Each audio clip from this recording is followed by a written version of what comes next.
This is an NBC News special report. Here's Hallie Jackson.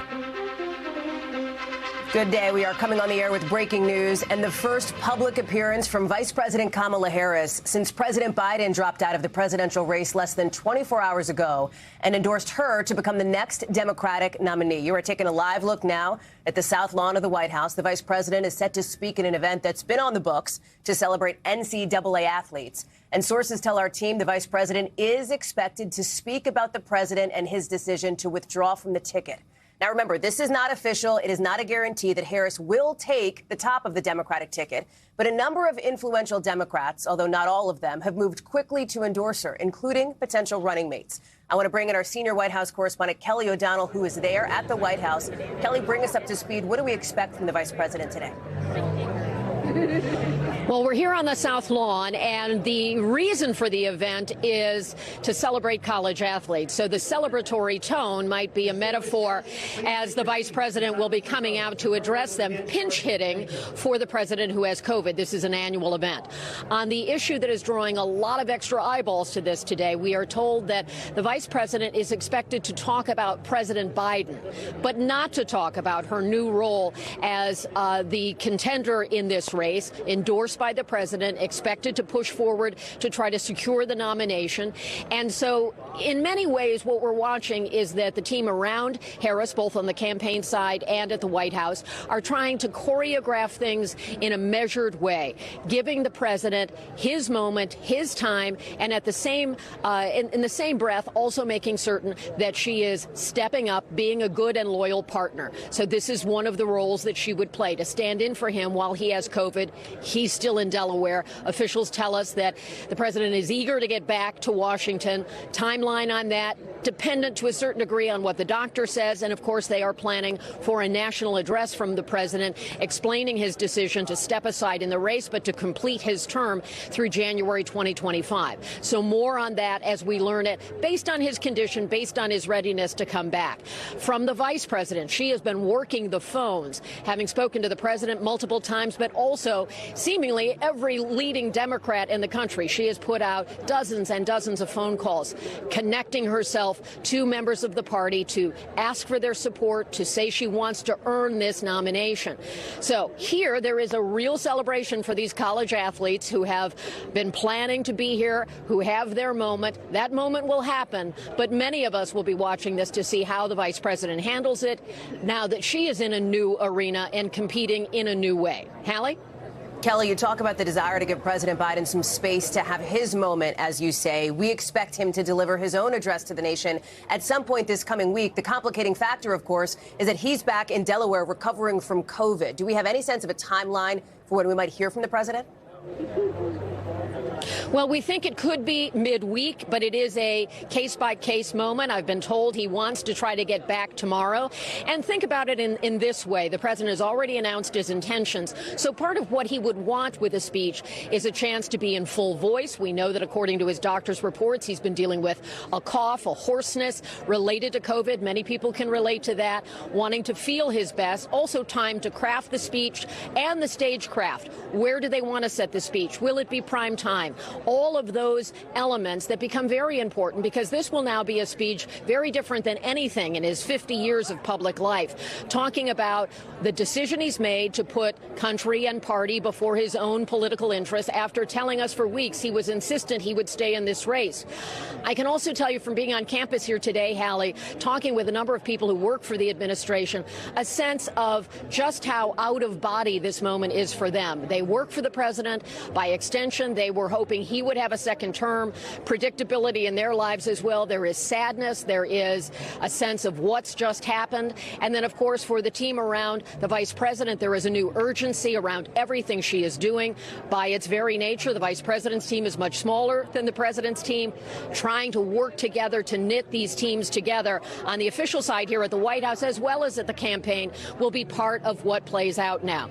They are certainly encouraged by the fact there has been so much support coming from the grassroots of the party, from elected Democrats toward Kamala Harris. At the same time, we know that there is an actual process involving the delegates of the party, lots of steps to go through to try to, with just about 100 days till the election, knit this together to have a new leader of the campaign, at least from the Biden-Harris side. Will there be anyone challenging her for that position? They've had to change the logo, they've had to change the list, and things are changing in increments, big and small, and certainly a lot of new pressure on the vice president, even to do something like this, which for politicians could be the kind of event they can do sleepwalking, a happy event for celebrating athletes. That's something that they've all done in various levels of government. And now she's going to do that knowing that the eyes of the country and the world are watching her not as the sitting vice president, but as the emerging standard bearer of the party with the president's endorsement that she carry on. Hallie? Kelly O'Donnell there on the South Lawn of the White House. You are looking on the left side of your screen at that live look at the White House South Lawn, where we expect to see Vice President Kamala Harris any minute for those remarks, presumably briefly on President Biden before addressing the college athletes that have assembled there. Let me bring in Ryan Nobles on Capitol Hill. And Ryan, to the point that Kelly is making, some key questions for the party moving forward. First of all, would anybody seek to challenge Kamala Harris for the top of the Democratic ticket? And second, who might her running mate be? It seems as though the party has moved quickly around her to endorse her, although it is not a done deal yet. And we are still waiting to hear from, for example, top Senate Democrat Chuck Schumer, former Speaker of the House Nancy Pelosi. On the running mate front, it's interesting because all the folks that have been speculated about on that short list, for the most part, have now come out and said they back Kamala Harris to take that nomination. Yeah, also former President Barack Obama has yet to weigh in as someone who's endorsing Kamala Harris as well. That's a name that's still out there. And I do think that Democrats are wrestling with this idea of unifying as quickly as possible while at the same time not making it appear as though this is a coronation for Kamala Harris. They would like to see a bit of an open competition, a democratic process, because this is so unique. This is such an unconventional situation that we find ourselves in. But it doesn't look like that may materialize. There just is not another person willing to raise their hand to take on Kamala Harris, especially because she appears to have really consolidated the support of the Democratic Party. It seems like every few minutes we have to check our email and phones to find another member of the Democratic establishment that is endorsing her campaign. And so I think that will make it difficult for another candidate to emerge. We saw Joe Manchin of West Virginia very briefly flirt with the idea of challenging or at least putting his hat into the ring and then quickly backing away, but still calling for an open process. You know, Hallie, I think what we're about to see play out here on the South Lawn is something that the Democrats that I've talked to are yearning for. They really believe that Kamala Harris excels in settings like these. And they believe that, you know, when you're the vice president, you only have a very few opportunities to be at center stage. You are really a supporting character when it comes to the administration and its work. And they believe that she has the ability and the goods, if you will, to stand on her own 2 feet and be a star in the Democratic Party. She just needed that opportunity. And that's part of the reason why you see so many of these Democrats rallying around her candidacy and doing it so quickly, because they believe that she has what it takes to take on Donald Trump and beat him in November. And so I think this first step out into the spotlight is going to be something that everyone's going to be watching closely. But then this campaign's quickly going to meld into a routine that is much similar, more similar to the presidential campaigns that we've seen over the past decade or so. And Democrats are eager for that to be the contest, a Harris versus Trump contest versus the questions about President Biden and his ability to stand up in a contest like this over the next couple of months, Hallie. Ryan Nobles, thank you very much. As we continue to wait for the vice president to take that microphone there on the South Lawn, we were told that she was a couple of minutes away, about 8 to 10 minutes ago, so presumably it'll be any second. I want to get to Monica Alba, who also covers the White House for us. And Monica, talk us through what we're hearing on the money front, if you will. We understand from the vice president's team, now the Harris campaign, no longer the Biden campaign, that they raised something like $50 million since President Biden endorsed Kamala Harris, a record one-day grassroots fundraising haul. What else do we know about that front and about where polling stands now, which was critical, we understand, in President Biden coming to the decision to withdraw from this race? It's an extraordinary amount of money, Hallie, when you consider the amount of time in which they were able to rake that in and the fact that it doesn't seem to be slowing down at all. We are told by campaign officials that they will continue to update us on how much money is being brought in. And remember that this is people donating not just to the Harris campaign, but also to some down ballot races, to some key Democrats who are vulnerable. And so there is this moment within the Democratic Party of feeling like there is new breath here in terms of what was really a serious and very dire donor and fundraising situation after the president's poor debate performance, where we really saw some top donors say, I'm not going to donate another penny to this effort unless the president steps aside. There was some grassroots momentum, but we knew that the fundraising picture, at least for the month of July, was going to be very, very dismal compared to now where we are. There's going to be this huge spike at the end of the month because of this monumental decision from the president. And by endorsing Kamala Harris, that has allowed some of these groups and some of these outside organizations to also try to rally donations around her. So I think we can expect to see this be another key storyline, though, for the Republicans' part. We know that they have also had a monster amount of fundraising in recent weeks and months. So in terms of who's going to have more of a cash advantage, that's now a large question after the Democrats had much of their advantage erased in recent weeks earlier in the summer. You mentioned polling, Hallie. We do know that President Biden in the last couple of weeks had asked some of his most trusted aides to show him polling about Vice President Harris's standing in a head-to-head matchup with former President Trump. We know that that's something that he wanted to see. We know also that the Biden campaign quietly had been doing some of that internal polling, and they weren't going to really publicize that. And they were doing that in a way to try to look at this, they argued, because Donald Trump was stepping up his attacks on Kamala Harris in real time. That's how they tried to frame it. But we know that that's also data that likely President Biden would have wanted to see in order to make his decision. And when you look at the public polling in terms of how Vice President Harris does against former President Trump, there is really a lot to compare with how President Biden was faring. So there is some question here about some concerns in some key battleground states, but there is a sense and some thinking that once Vice President Harris is going to really be the person people and Democrats rally around, she could see a bump in the polling. We'll see if that bears out. But that was something I'm told that President Biden did consider. He wanted to know more details about, and clearly it's something that's been a part of the conversation with some other really bleak battleground polling, I'm told, that he was presented with this weekend. Hallie. Monica Alba, thank you so much. Kelly O'Donnell, let me go back to you on the South Lawn, because as Monica was speaking there in just the last 30 seconds or so, we're getting word about a bit of a schedule shift for the vice president. She is heading to Wilmington later today, right? We had learned through our reporting that she had told her staff she wanted a chance to speak directly to the campaign team. Remember, this is the team that was assembled under Biden-Harris, working in Wilmington, the president's hometown, therefore the hometown of the campaign, and that she wanted to address them. We now know at 3 o'clock this afternoon, in that hour, she's expected to go to Wilmington, to the headquarters, to meet the staff. You can't discount the emotion that is involved in all of this. She, of course, had been a part of the campaign, but now takes on a new role as the president has endorsed her to be at the top of the ticket. The announcements are beginning here. I'll just finish up by saying that the vice president will make that connection with the team that will now work on behalf of trying to get her elected in November if things go as they plan, as this event gets underway. Hallie.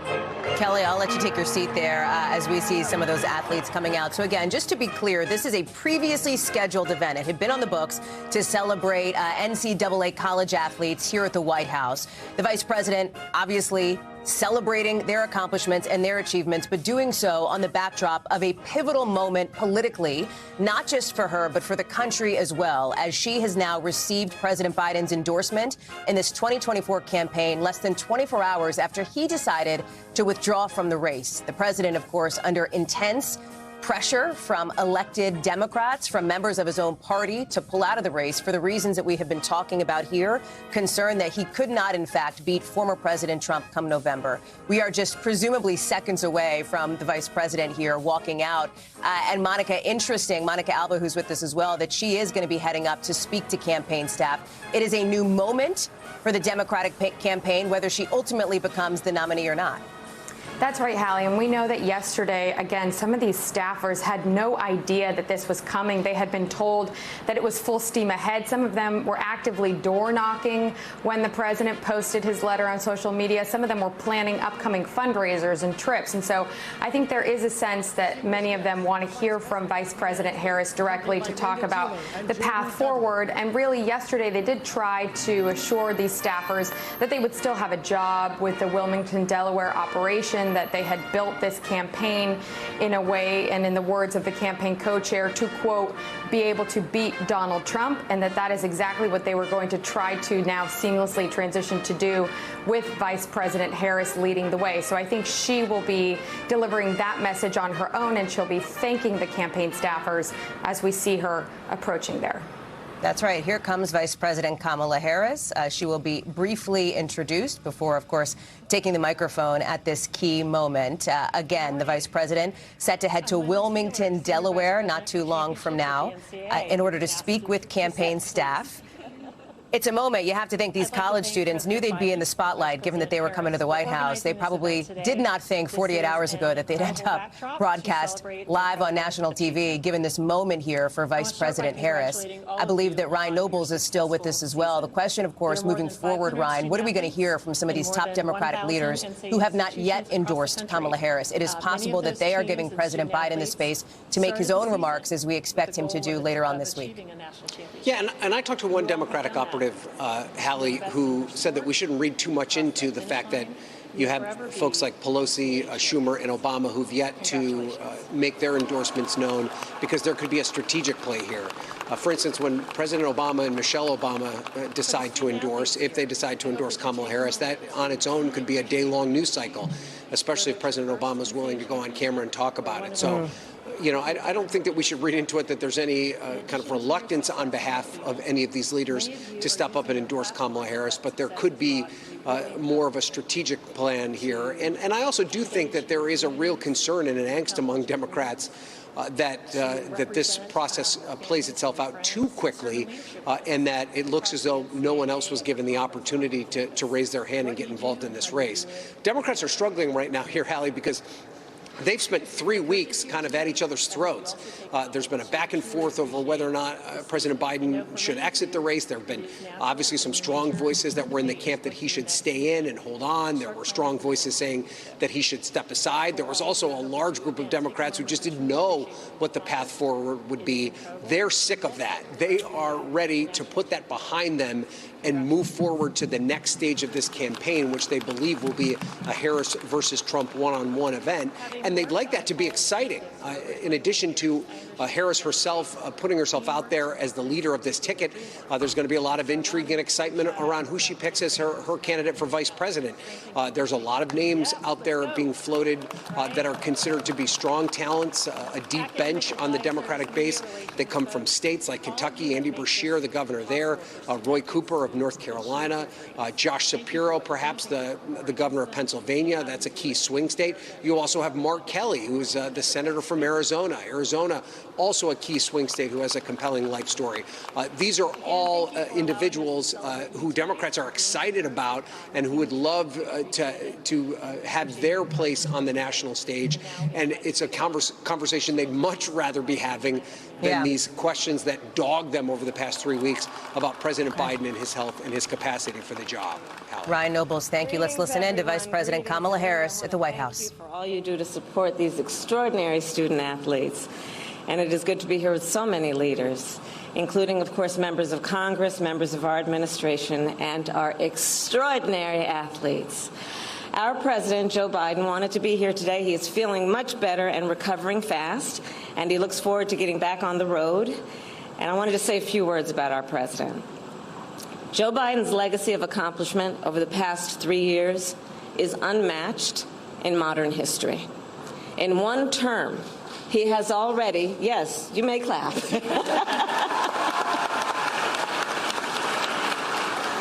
In one term, he has already surpassed the legacy of most presidents who have served 2 terms in office. And I first came to know President Biden through his son, Beau. We worked together as attorneys general in our states, and back then, Beau would often tell me stories about his dad. He would talk about the kind of father and the kind of man that Joe Biden is. The qualities that Beau revered in his father are the same qualities that I have seen every day in our president. His honesty, his integrity, his commitment to his faith and his family, his big heart, and his love, deep love of our country. And I am firsthand witness that every day our President Joe Biden fights for the American people, and we are deeply, deeply grateful for his service to our nation.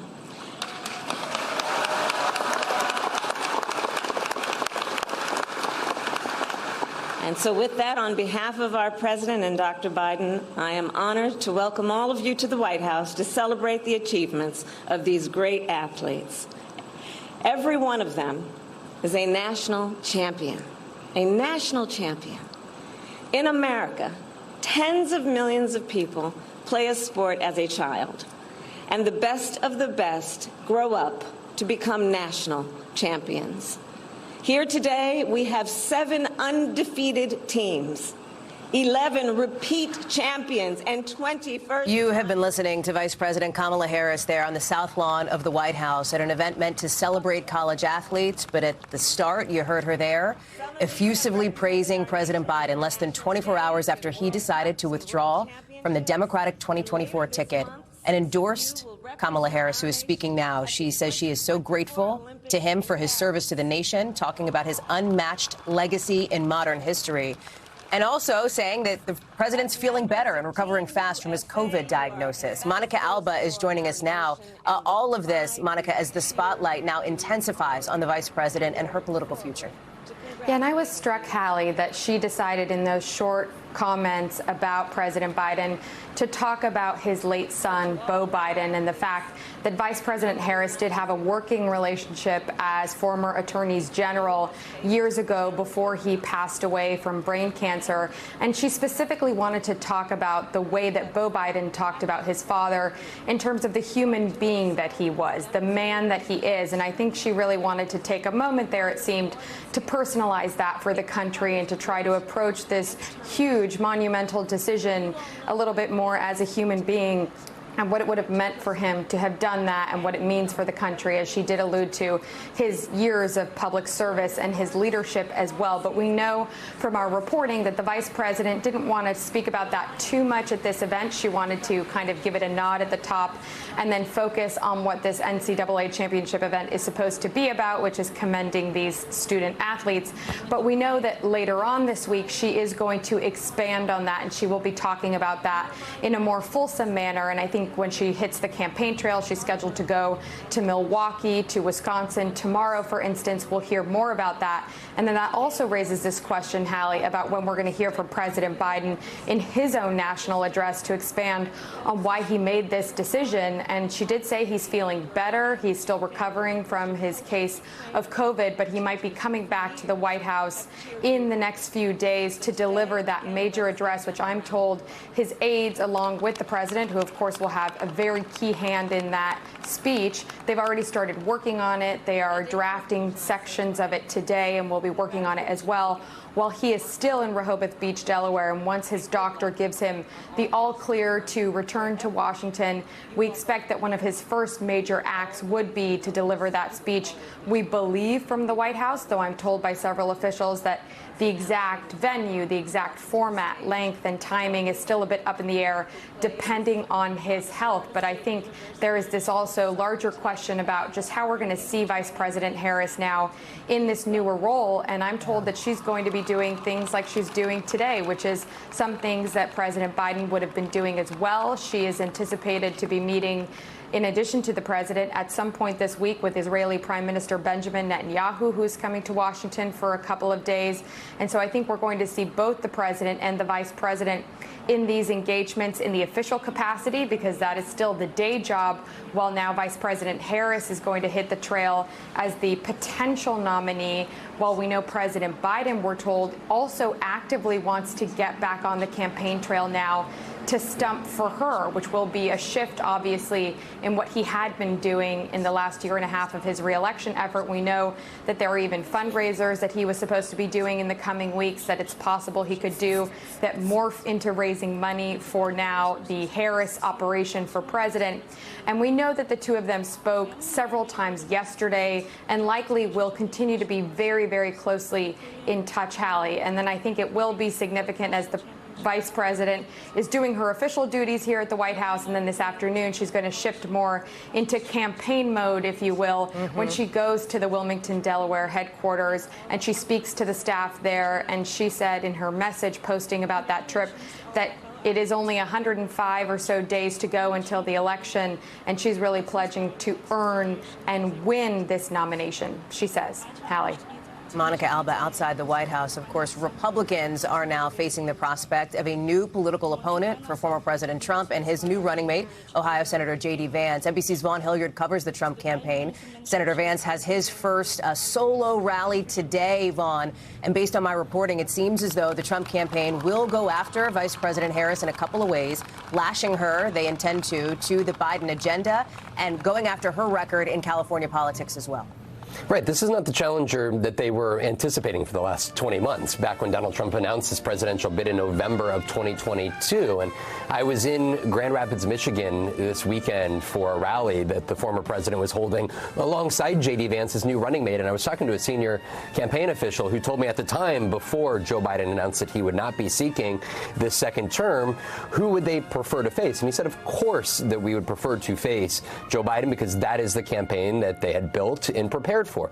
At the same time, this campaign official had suggested that they had already begun to look at internal polling, as well as planning for potential other options, that including Kamala Harris taking the top spot on the ticket. And that is exactly what has taken place. I was also this weekend talking with RNC chairman Michael Whatley, who told me that this isn't a matter of who the messenger is. It is a matter of what the message is. And whether the Democrats were to go with Kamala Harris or Gretchen Whitmer, it is a Democratic Party that has been united in the last 3.5 years. And for the Trump campaign, you should expect to see them continue to tie Kamala Harris directly to the efforts of the Biden administration in its entirety, but also the fact that she was appointed to be the so-called border czar by the Biden administration. And there have been a record number of immigrants that have made their way across the U.S.-Mexico border over the course of the last 3.5 years. And so these are some of the when Kamala Harris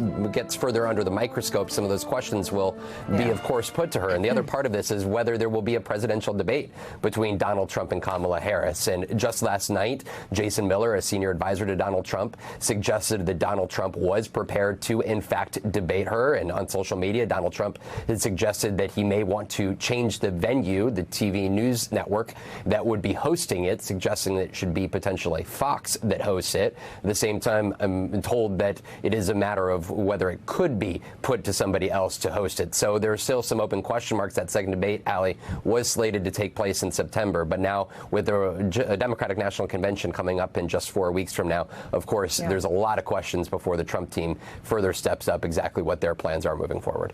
That's right, Vaughn. 4 weeks from today, the DNC is set to begin in Chicago. Vaughn Hilliard, thank you very much. So again, you have just watched Vice President Kamala Harris in her first remarks since President Biden dropped out of the 2024 race and endorsed her as the next nominee. Much to watch in the days ahead for all of us here at NBC News. Thank you. This concludes our special report. Much more ahead on Nightly News and on NBCnews.com.